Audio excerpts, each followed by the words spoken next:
નમસ્કાર વિદ્યાર્થીઓ, હું શૈલેષ આપ સૌનું હાર્દિક સ્વાગત કરું છું ફરીવાર. હવે આપણે લાસ્ટ લેક્ચરમાંથી ચાલુ સૂત્ર આપણે સ્ટાર્ટ કર્યો હતો. એની વાક્યરચના પણ સમજાતા. વાક્યરચના શું હતી? તો કે subject plus was wear plus ING વાળું રૂપ પ્લસ ઓબ્જેક્ટ પ્લસ અધર વર્ડ્સ.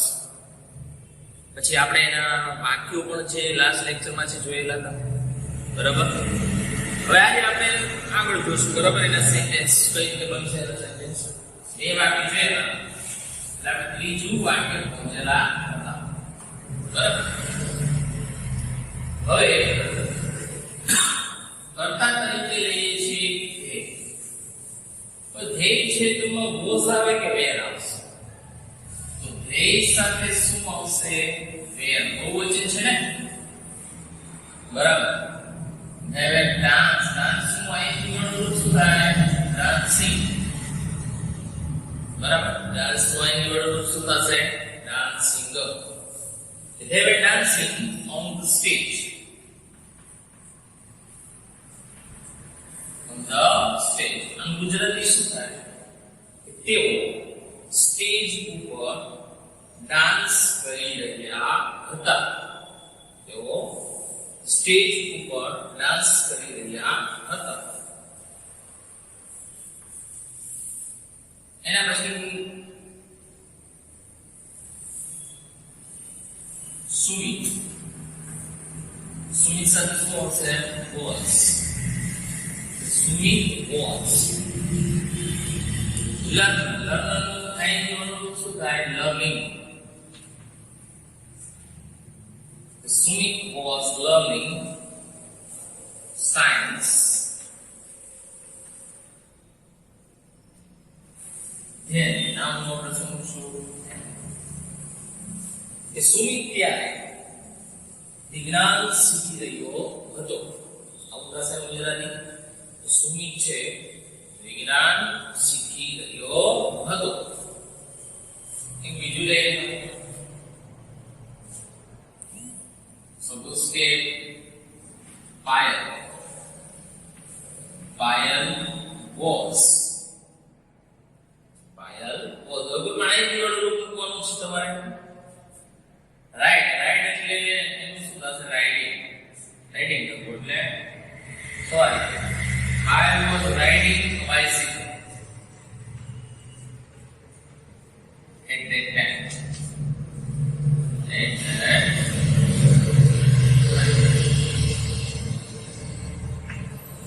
પાયલ છે તે સમયે સાયકલ ચલાવી રહી હતી, સાયકલની સવારી કરી રહી હતી. એના પછીનું વાક્ય લઈએ. આમ હોય કે મોહન એન્ડ રામ. જો અહીંયા છે બે કરતા છે, મોહન એન્ડ રામ. બે કરતા છે એટલે બહુવચન થઈ જશે. તો શું આવશે? વેર. જો એક હોય તો was out. પણ અહીંયા કેટલા છે? બે.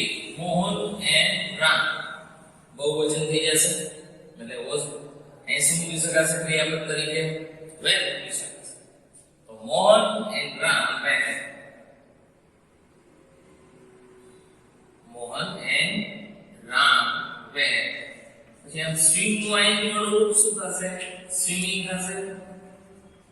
એમાં જો એક બેવડાશે. કારણ કે ઓલો વ્યંજન સ્વર વ્યંજન છે ને. Mohan and Ram were swimming in the water. In the water. પાણીમાં તરી રહ્યા હતા. મોહન એન્ડ રામ છે પાણીમાં તરી રહ્યા હતા, બરાબર. બીજું વાક્ય લઈએ. Kishan was Kisan was cook નું આઈએનજી વાળું રૂપ શું થશે?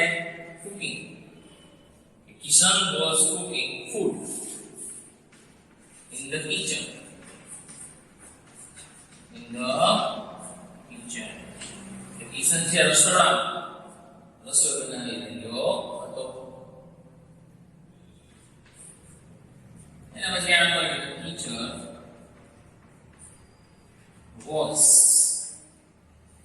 ટીચર્સ were ટીચર છે એટલે શું મૂકો આપણે was ટીચર was asked માં ઇન્ડિવિડ્યુઅલ શું થશે asking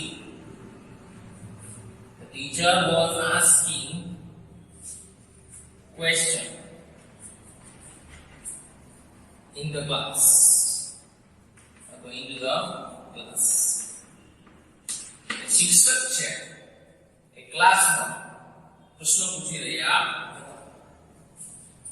તો આ બધા આઠ આપણે વાક્યો કરેલા છે તમારે છે હોમવર્કમાં છે આવા 5 સેન્ટેન્સ કેટલા 5 સેન્ટેન્સ છે એ લખીને મને મોકલવાના છે ચાલુ ભૂતકાળના આવા 5 સેન્ટેન્સ બરાબર તો એ સુધી રાખીએ છીએ નેક્સ્ટ લેક્ચરમાં આપણે નકાર અને પ્રશ્નાર્થ વાક્યના સમજશું જો કે એ સાવ સહેલા જ છે બરાબર એ સુધી રાખીએ હસ્તો